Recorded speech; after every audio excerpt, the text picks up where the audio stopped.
অভিষেকের পর এবার অভিজিৎ গাঙ্গুলি দলীয় কন্দল মান অভিমান দূরে সরিয়ে রেখে ভোটে লড়ার বার্তা দিলেন তমলুক লোকসভা কেন্দ্রের বিজেপি প্রার্থী। উত্তরবঙ্গে তৃণমূল কংগ্রেসের second in command Abhishek Banerjee দলীয় নেতাকর্মীদের 48 ঘন্টার সময় বেঁধে দিয়েছিলেন দ্বন্দ্ব মিটিয়ে নির্বাচনে এক হয়ে লড়াই করার জন্য।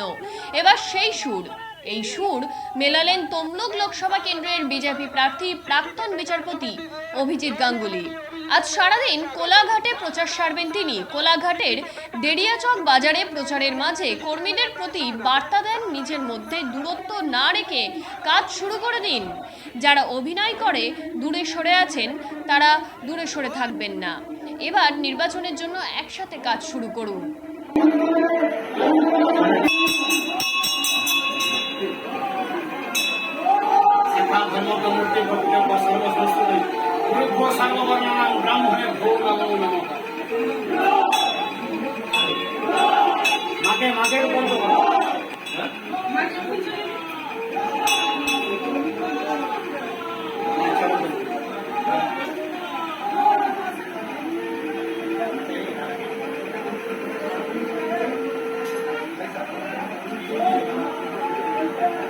নিশ্চয়ই একটা কোনো অপশাসনের হাত থেকে মুক্তি চাইছে, যে কারণে তাদের এত উন্মাদনা, তাদের এত উচ্ছ্বাস।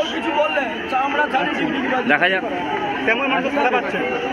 হ্যাঁ, দেখতে পাচ্ছেন তো ব্যাপক সাড়া পাচ্ছে। প্রচারে থাকবেন আজকে, সারাদিন থাকবো। কর্মীদেরকে বার্তা দেবো যে আপনারা সবাই একসঙ্গে হয়ে নিজেদের মধ্যে কোনো বিভেদ না রেখে আপনারা কাজ শুরু করে দিন। বুথে করে দিয়েছেন অনেকে। যারা একটু অভিমান করে দূরে সরে আসেন তারাও চলে আসুন। আমাদের তো কোনো মানুষকে গ্রহণ করতে কোনো সমস্যা নেই। আসুন, কাজ করুন।